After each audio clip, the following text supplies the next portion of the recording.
Bonjour à tous, bienvenue à un autre épisode Les Agents Libres. David Corbeil, comment ça va? Ça va bien, merci, toi, JF? Ça va très bien, très bien.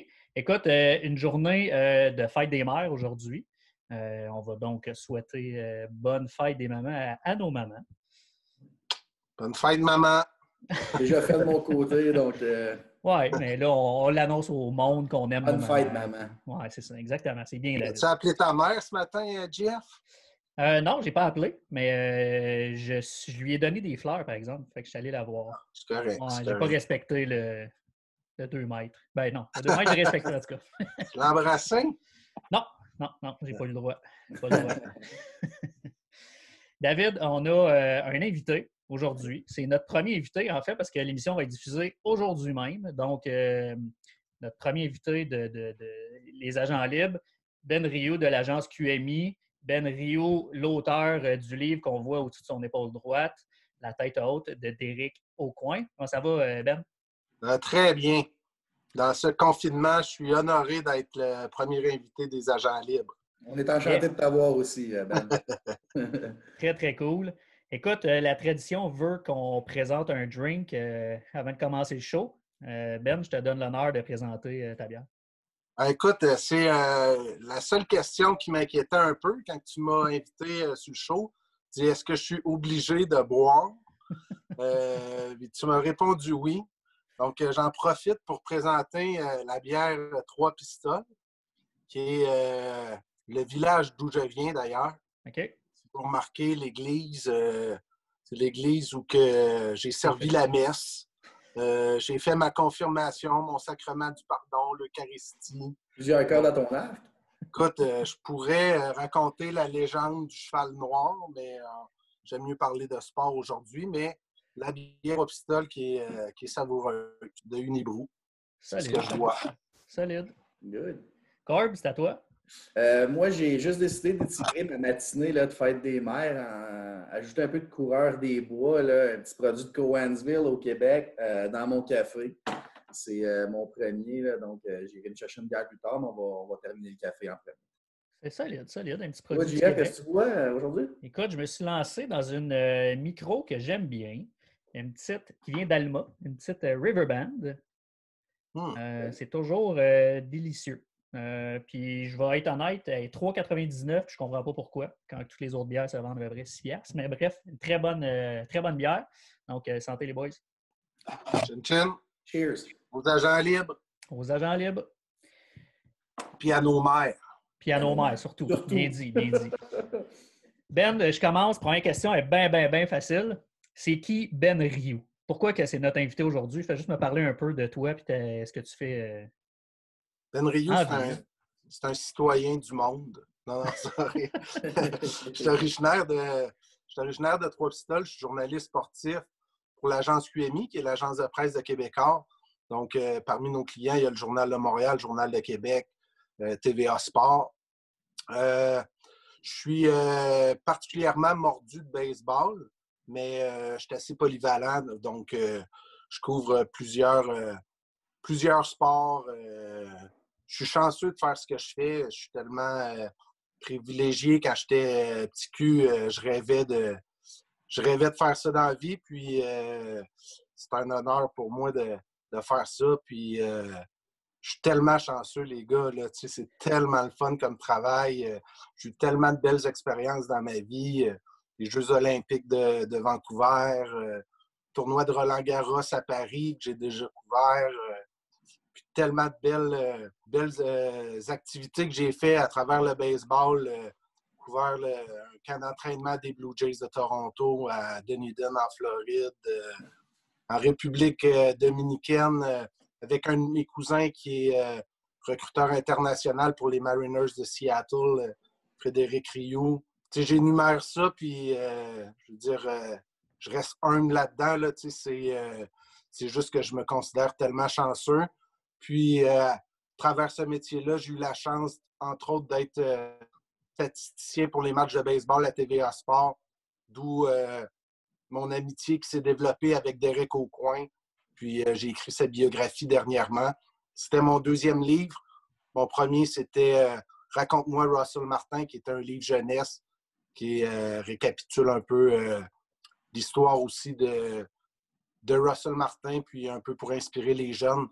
À travers ma job, le plus important pour moi, c'est d'avoir un impact positif sur les gens. Puis avec le livre de Derek Aucoin, ben, je suis vraiment, vraiment content parce que la réception est tellement bonne.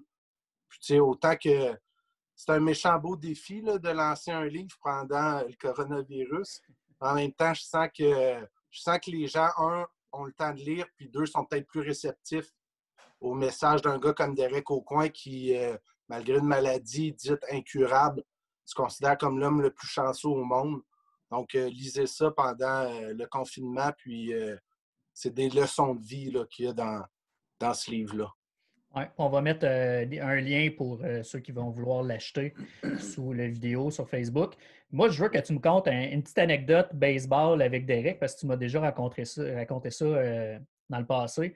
Mais celle que tu es allé justement avec ton cousin Fred, je pense que c'est à New York, tu étais sur le terrain, tu ramassais des balles là-bas, puis ton amitié avec Derek a commencé pas mal là. En fait, c'est la première fois, c'est drôle parce que c'est la première fois que j'ai croisé Derek Aucoin. Puis, pour résumer l'anecdote, c'est mon cousin Frédéric qui jouait pour les Capitals juniors dans la région de Québec. Puis, après un entraînement avec son équipe, Derek venait faire un camp au Stade Canac. L'entraîneur à Frédéric a demandé s'il y avait des joueurs qui voulaient donner un coup de main à Derek. Frédéric s'est proposé. Puis, Derek a tellement aimé la manière que Frédéric travaillait. Puis, c'est un lanceur, puis il lançait bien tout le temps à spot. Donc, c'est le fun d'avoir un lanceur comme ça quand tu lances une pratique au bâton. Puis Derek a demandé à Frédéric, t'aimerais pas ça venir à New York au Yankee Stadium pour lancer sur le terrain? Parce que Derek, ce qu'il faut savoir, c'est qu'il a habité longtemps à New York, puis il était responsable de certains événements comme ça. Comme celui-là, c'est un événement qui s'appelait Take the Field au Yankee Stadium, qui est pour les abonnés de saison. Puis les abonnés de saison pouvaient aller sur le terrain pour faire différents ateliers comme frapper une pratique au bâton, récupérer les balles au champ extérieur. Puis Frédéric avait la chance d'aller au Yankee Stadium, sur le monticule, sur le field, pour lancer. Puis Frédéric, c'est mon cousin, mais c'est un peu comme mon petit frère. Puis immédiatement, quand il a su ça, il m'a appelé, il m'a dit « Hey Ben, je vais aller au Yankee Stadium. » Là, j'ai dit à Frédéric, dis à Derek que tu n'as jamais été à New York, puis tu as peur de te perdre, il faut que tu amènes quelqu'un. C'est comme ça que je me suis retrouvé à New York avec Frédéric. Puis moi, mon rôle, dans le fond, parce que je ne suis pas un lanceur de bullpen, je suis un joueur de balle qui se débrouille, mais qui aime ça aussi, surtout. Puis, écoute, j'étais à l'arrêt-court, à la place de Derek Jeter, puis je récupérais toutes les balles qui ne sortaient pas de l'avant-champ parce que les abonnés n'avaient pas le droit de venir sur le sable. Puis, je récupérais les balles qui étaient signées par le commissaire Bud Selig, évidemment, des balles officielles avec un beau sceau avec le logo MLB. J'allais les porter à Frédéric au monticule. Puis à chaque fois, je versais les balles dans le panier, puis je disais « Amuse-toi, enjoy, profite du moment. » Puis cette journée-là, pour revenir à Derek, c'est une des façons de voir la vie de Derek, c'est que quand il rencontre quelqu'un, il veut tout le temps que la personne se sente mieux après qu'avant sa rencontre. Puis écoute, on l'a bien senti avec lui cette journée-là. Il y avait des beaux joujoux pour l'aider, pour qu'on se sente bien, c'est-à-dire le grand Yankee Stadium. Mais il était tellement fin avec nous. Puis ça a été une super belle rencontre. Puis finalement, l'amitié avec Derek, c'est plus noué quand il est revenu au Québec en 2015, parce que le Yankee Stadium, c'était en 2013. Puis en 2015, là, j'ai eu la chance de travailler avec lui à TVA Sport où je faisais les statistiques. Puis ensuite de ça, je l'ai aidé un peu avec ses chroniques au Journal de Montréal. Il a toujours été reconnaissant envers moi d'y donner un coup de pouce avec ses chroniques. C'est-à-dire qu'il me les envoyait, je les corrigeais un peu comme ami, puis je lui disais « Ah, tu devrais peut-être mettre cette idée-là avant. » Puis ensuite de ça, lui, il les envoyait directement au Journal de Montréal. Puis les gens au journal étaient là. « Il est donc ben bon, Derek. Il fait pas de faute dans ses chroniques. C'est tout le temps bien structuré. » Mais tu sais, moi, je le faisais comme ami. Là, il me donnait une bouteille de vin une fois de temps en temps, puis c'était pour lui donner un coup de pouce. Puis c'est comme qu'il m'a dit You had my back. Puis quand il est venu, malheureusement, le moment de lancer sa biographie après l'annonce de sa tumeur au cerveau, bien, tout de suite, il a pensé à moi parce que c'est un projet que je lui avais proposé pour plus tard. Puis finalement, il est allé avec moi. Puis encore une fois, je me sens tellement privilégié. Je pensais très bien le connaître avant ce projet-là. Puis finalement, ben, je l'ai connu encore plus parce que ce gars-là, c'est un homme tellement fascinant. Ouais, c'est une belle histoire. J'ai rencontré 2-3 fois Derek, puis c'est tout le temps. C'est comme si tu étais son chum quasiment à chaque fois. Oui, il te fait sentir bien, toujours. Ouais, exact. Ben, on passe à ton article qui est sorti, je crois, ce matin dans le Journal de Montréal, mais sur TVA Sport hier. Oui, sur le web hier. Exact. Donc, sur le top 10 des gardiens, donc principalement, tu parles de Yaroslav Askarov. Je te laisse un peu élaborer du pourquoi tu en es venu avec cette idée-là, tout d'abord. En fait, pour te corriger, ce n'était pas un top 10 des gardiens, mais c'était plutôt est-ce que ce gardien-là pourrait devenir le premier top 10 au repêchage depuis Carey Price en 2005. C'est vrai. Puis dans le fond, on parle de Yaroslav Askarov ici. Oui, exactement. Ouais. Puis ce que j'ai voulu montrer, c'est un peu la tendance qu'il y a dans les dernières années où que les gardiens choisis en première ronde sont très, très rares. En fait, il y en a eu 3 seulement dans les 7 derniers repêchages. Donc, on parle de Spencer Knight l'an dernier. On parle de Jake Oettinger en 2017. Puis Ilya Samsonov, là, le gardien des Capitals de Washington, en 2015. Il n'y en a eu aucun en 2013, 2014, 2016, 2018. Il n'y en a pas eu. Donc, on dirait que les clubs sont plus prudents, tu sais, parce qu'il y a eu d'excellents gardiens qui ont été repêchés, mais qui ont été jusqu'en deuxième ronde, dont Carter Hart, entre autres. Donc, le but, c'était seulement d'établir des faits, puis de montrer qu'il y a une tendance dans la Ligue nationale de hockey où les gardiens sont beaucoup moins repêchés en première ronde qu'avant. T'sais, si on prend, par exemple, entre 2000 et 2012, il y en a eu 26 repêchés en première ronde. Donc, il y a vraiment une tendance. Pourquoi? Je pense qu'il y a les gardiens qui se développent des fois plus tard. Puis, tu peux aller chercher un excellent gardien lorsqu'il va avoir 24-25 ans. Il va avoir passé quelques saisons en Europe, en KHL. Donc, ça prend vraiment des talents exceptionnels pour qu'un gardien soit choisi en première ronde. Kasparov, selon moi, est. Mais encore là, c'est une bonne question. C'est de voir, est-ce que ce gars-là va sortir top 10? Est-ce qu'il va sortir 11e si c'est le Wild du Minnesota qui a ce choix-là? Est-ce qu'il va sortir plus tard? C'était juste d'illustrer la tendance qu'il y a dans la Ligue nationale, en fait. Est-ce que selon vous, j'ai une question pour toi puis pour Ben et David. Ma question, parce que est-ce que vous pensez que les équipes, justement, on regarde un Carey Price ou un Vasilevski qui ont des gros contrats de plus en plus, est-ce que vous pensez qu'une équipe va être hésitante à repêcher un gardien en première ronde au lieu d'un gardien peut-être en fin de première ou je dirais en deuxième, troisième, quatrième ronde?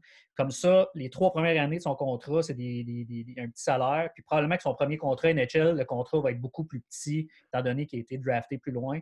Tandis qu'Askarov va faire son 3 ans avec son contrat d'entrée. Puis après, son premier contrat, là, ça va être du 6, 7, 8 millions par année s'il fait bien dans ses 3 premières années. Bien, si je peux me permettre, là, Benoît a nommé Carter Hart, qui est un bon exemple. C'est un jeune gardien qui est déjà premier gardien à la Philadelphie sur son contrat d'entrée. Fait que je pense qu'il a peut-être créé un précédent là. C'est sûr que Carter Hart, c'est un exceptionnel. Comme Askarov, là, tout ce qu'on lit, tout ce qu'on voit semble être. Hart a glissé jusqu'en deuxième ronde. Je ne pense pas que ça va être le cas avec Askarov. Je pense comme Benoît là, un peu qu'il y a une forte possibilité qu'il soit repêché dans le top 10. Puis une équipe qui a un besoin, là, qui est en train de rebâtir pour une dynastie, pourrait facilement penser qu'Askarov va traverser l'Atlantique d'ici 1 an, 2 ans, devenir premier gardien de leur équipe à peut-être 20-21 ans, un peu comme Carter Hart l'a fait avec les Flyers.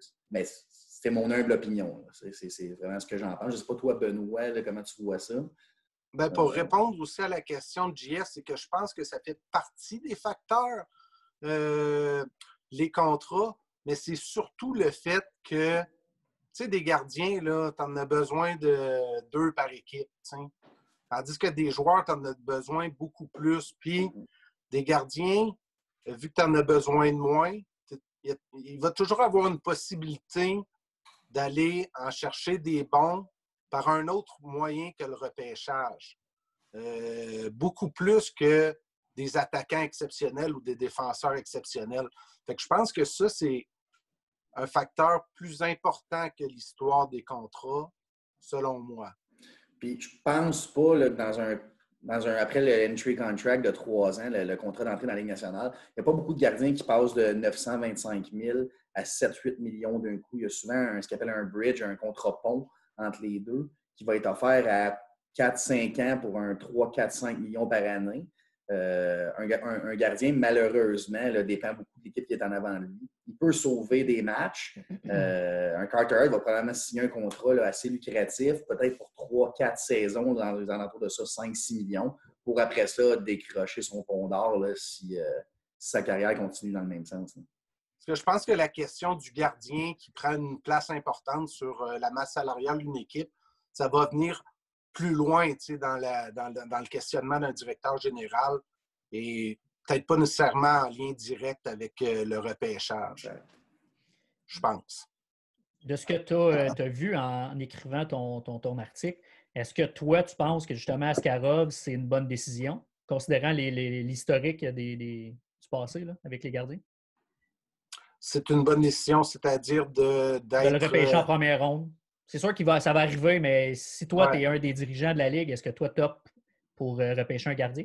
Top 10. Ben, écoute, top 10, hein? Écoute, ça dépend toujours du gardien en question. Dans le cas d'Askarov, de ce que j'ai vu, va être repêché certainement en première ronde, certainement dans le top 20. Ça, pour moi, je suis convaincu de ça. Maintenant, tu sais, moi, mon rôle en tant que journaliste, c'est beaucoup plus que de montrer une tendance que d'émettre mon opinion dans le sens où que, tu sais, tous les recruteurs là, qui travaillent d'arrache-pied depuis des années puis qui le regardent Askarov, ils savent beaucoup plus que moi, tu sais. Donc, je me sens un peu imposteur de dire que moi, qu'est-ce que je ferais comme directeur général, tu sais. En plus de ça, il y a beaucoup plus... il y a beaucoup d'autres d'attaquants et des défenseurs disponibles. Donc, c'est tout le temps selon le rang auquel tu repêches. Mais une équipe qui a besoin d'un gardien de but pour le futur, Askarov va sortir en première ronde, mais ça va être une exception à la règle. Tu sais, comme je disais, dans les 7 dernières années, seulement 3 gardiens repêchés en première ronde. Chaque DG, il pense à 2 fois avant de le faire parce que c'est une tendance qui a fait ses preuves puis qui est normale avec tous les gardiens qu'on voit sortir de l'Europe et qui se sont développés sur le tard. Tu y penses à 2 fois avant de repêcher un gardien en première ronde. Tout à fait. Puis, tu sais, on regarde dans ton classement ceux qui ont été repêchés top 10. Le dernier, c'est Carey Price, 5e. Ouais.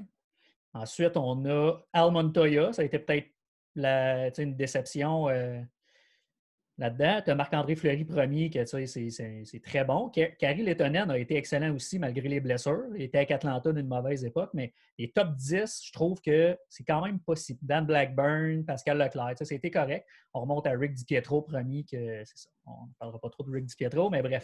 Fait, le gardien qu'on oublie qui a été drafté top 10, c'était un dénommé Brent Crown, qui avait été drafté en 2000, 9e overall. T'sais. Ouais. Puis ensuite de ça, dans l'article, justement, je nomme un peu, je m'amuse à. Parce que des fois, là, c'est le fun de. On est tous comme ça, là, en chum. Là. Tu te rappelles-tu de tel gars, puis là, nommer des gars, puis là, on trouve ça drôle, puis on s'amuse avec ça. Fait que j'ai sorti des noms comme Jason Bakashua, qui était. J'ai de la misère à le dire tellement je le dis souvent, mais c'est un gars qui avait été drafté première ronde aussi, comme gardien de but. Plus récemment, un gars comme Mark Vicentin. Vicentin, oui. De lui, on se rappelle de lui avec Canada Junior. Et à travers ça, moi, y a une chose que je trouvais important de dire aujourd'hui, c'est aussi, tu sais, ces gars-là, nous autres, on est là, on est assis chez nous, on regarde ça, puis là, tu sais, il y a des fois, on peut dire, ah, c'est Brett Crown, 9e overall, c'est un flop, tu sais. Mais moi, je trouve ça quand même important. Je veux sensibiliser les gens qui écoutent les agents libres. Tu sais, il y a tous des humains, tu sais, qui sont derrière chaque athlète, tu sais. Donc, quelqu'un qui dit ah, ce gars-là, il a choqué, tu sais. Je trouve qu'on ne peut pas dire ça. On ne sait pas c'est quoi choquer, on ne sait même pas c'est quoi performer, tu sais, quand on est assis dans notre salon, tu sais. C'était juste une petite parenthèse que je voulais faire. Puis ce constat-là, je l'ai fait un peu. Tu sais, tantôt, on parlait de Derek. Puis, tu sais, au baseball, son histoire m'a touché. Mais pour rester dans le monde du hockey, j'ai parlé. Un autre article que j'ai fait plus tôt cette année, c'était avec Sacha Pokolok, qui était un Québécois, qui était à l'Université Cornell, qui avait été drafté 14e overall par les Capitals de Washington en 2005. La même année que Carey Price. Puis cette année, Sacha a gagné le classement des pointeurs dans la Ligue nord-américaine de hockey avec les Pétroliers à Laval. Puis j'ai eu une super belle entrevue avec lui, où il me parlait de tout le processus qu'il avait eu depuis le jour qu'il avait été repêché, première ronde, 14e overall, comment il avait vécu ça et tout. Puis, je pense qu'il faut juste être sensible à ça. Là, on parlait des gardiens qui ont été repêchés en première ronde. Puis, c'est pas unique. Il y en a aussi des attaquants puis des défenseurs qui vont être repêchés en première ronde puis qui ne joueront jamais dans la Ligue nationale de hockey. Je pense qu'en tant qu'amateur, il faut quand même avoir le souci de reconnaître qu'il y a un humain derrière. Puis chaque joueur a des parcours uniques, des fois. Fait que je veux pas faire la morale, mais je voulais juste un peu sensibiliser. Mais c'est bon, Benoît, parce que moi, j'ai plus une opinion assez arrêtée sur le jour du repêchage. On ne peut pas se tromper. C'est important de choisir le meilleur talent disponible. Puis quitte à ce qu'il floppe éventuellement, parce que c'est pas vrai. Si on regarde les repêchages année après année, il n'y a jamais 30 joueurs qui ont une carrière remarquable. Mais il y a 30 joueurs, il y a 30 équipes qui repêchent en première ronde. Donc, il y a du monde qui se trompe à chaque année, c'est normal. Oui, les gars sont jeunes aussi, puis t'arrives, des fois, c'est juste une question de momentum. Tu arrives, tu commences dans la Ligue américaine, tu te fais retrancher un moment donné dans la East Coast League, là, tu te mets à douter de toi, tu te fais rappeler dans la Ligue américaine, tu joues super bien, puis finalement, il y a un gars d'en haut qui descend, puis toi, tu es le gars le plus facile à redescendre dans les CHL, puis tu sais, là, c'est ta confiance qui est affectée, c'est que tu sens que tu contrôles, il y a beaucoup de choses que tu ne contrôles pas, tu sais, même si tu joues bien, c'est pas toi qui contrôle la décision d'être rappelé ou d'être rétrogradé. Fait que des fois, les gars sont jeunes, tu sais, 20, 21 ans, fait que des fois, ça vient affecter la confiance, tout ça. Fait que, mais comme je dis, là, je parle de ça, je fais une parenthèse, mais là, amusons-nous. Là, moi, j'ai une question assez directe pour toi. C'est selon toi, est-ce qu'Askarov, pour le repêchage de cette année, est un talent top 10? Selon ce que tu sais. Là. Le talent, oui. Mais tu sais, il y a beaucoup de très bons attaquants et défenseurs talentueux aussi, tu sais. Fait que, moi, je trouve que dans le top 8-10, là, il y a vraiment une belle profondeur cette année comparativement à certaines QV des 4-5 dernières années. Je trouve que, tu sais, celui qui va choisir 6-7e, là, va pouvoir avoir un Rossi ou Perfetti, puis c'est vraiment, vraiment très bon, tu sais. Ouais. Je pense qu'il y a le potentiel top 10, mais je pense qu'avec la tendance des DG qui se montrent prudents pour repêcher des gardiens, ça se peut qu'ils glissent, tu sais, 11e, 12e. Si on prend une autre année moins bonne en talent, probablement qu'Askarov, c'est un top 5. Là. Peut-être, mais encore là, il faut toujours respecter la tendance qui fait que les DG ils pensent à 2 fois avant de choisir un gardien première ronde. T'sais. Tout à fait, tout à fait. Corb, je pense que tu avais quelques idées de gardiens que ça a quand même bien été aussi. En fait, il y a bien énuméré, là, Benoît, mais c'est que depuis les années, moi j'ai fait l'exercice depuis le début des années 2000. Une liste de 8 gardiens avant de moi qui ont été repêchés en première ronde. Leur carrière a, somme toute, très bien tourné. Des Marc-André Fleury qu'on a nommé plutôt, Carey Price. J'ai Jonathan Bernier là-dedans. Seaman Varlamov, Tuukka Rask, Devin Dubnyk, Corey Schneider et Cam Ward. Il y a quand même plusieurs Coupes Stanley là, à travers ces gardiens-là qui ont été repêchés en première ronde. Ce n'est pas un gage de succès. On a vu dans ton article qu'il y a plus souvent d'erreurs que de bons coups qui sont faits, mais c'est le même cas au niveau des attaquants et des défenseurs. Donc, moi, c'est sûr que j'ai une opinion.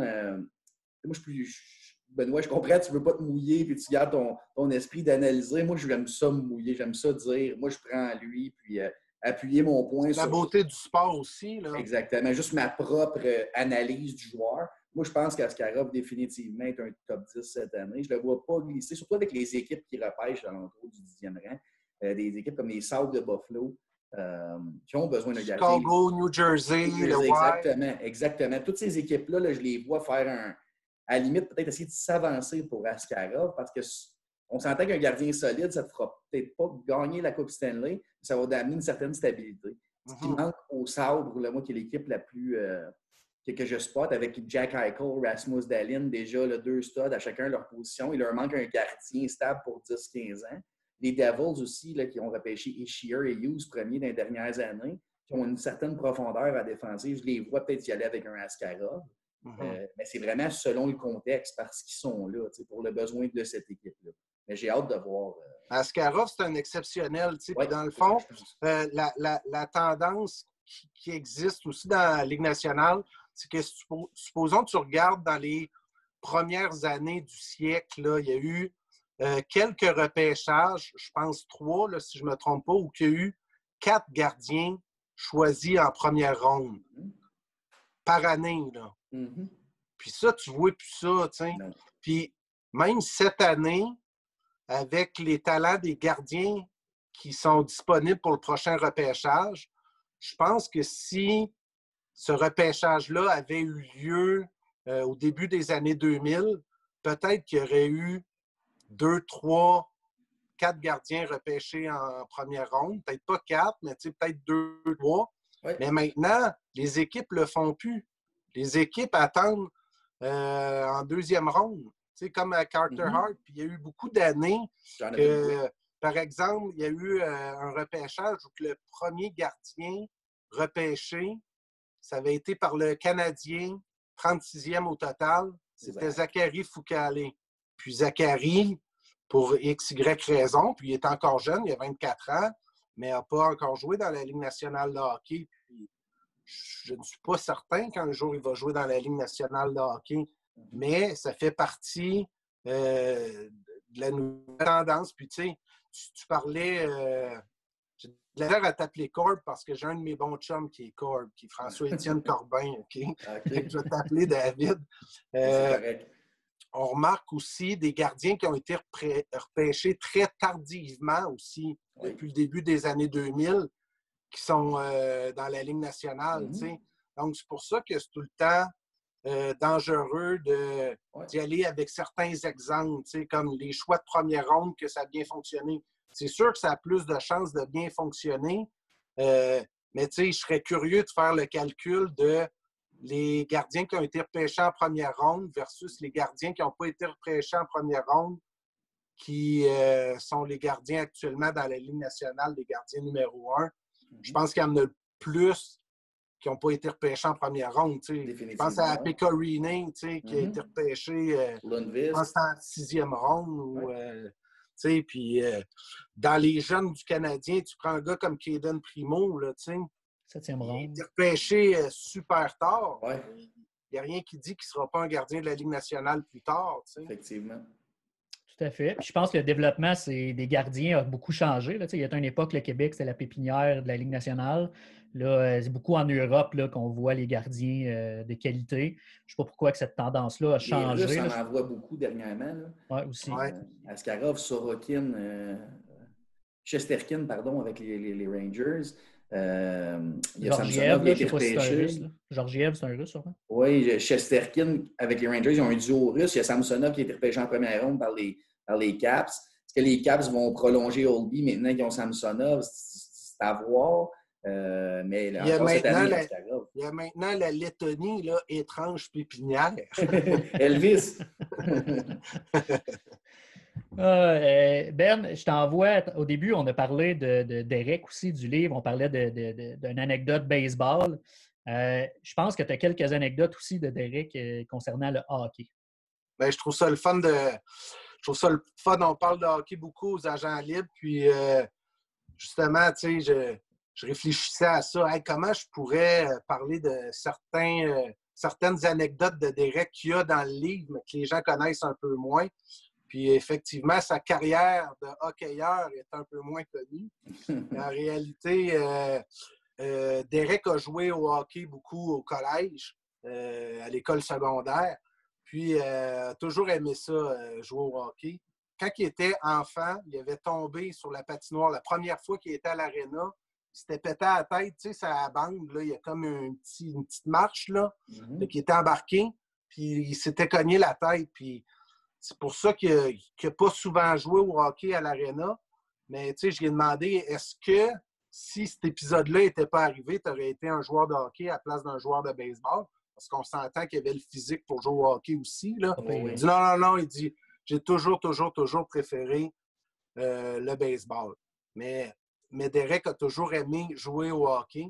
Une des bonnes anecdotes qu'on retrouve dans le livre, c'est qu'il a participé à des tournois avec... lui, il était très chum avec Alexandre Daigle, qu'il avait connu à Ottawa, d'ailleurs, quand Derek lançait pour les Lynx d'Ottawa.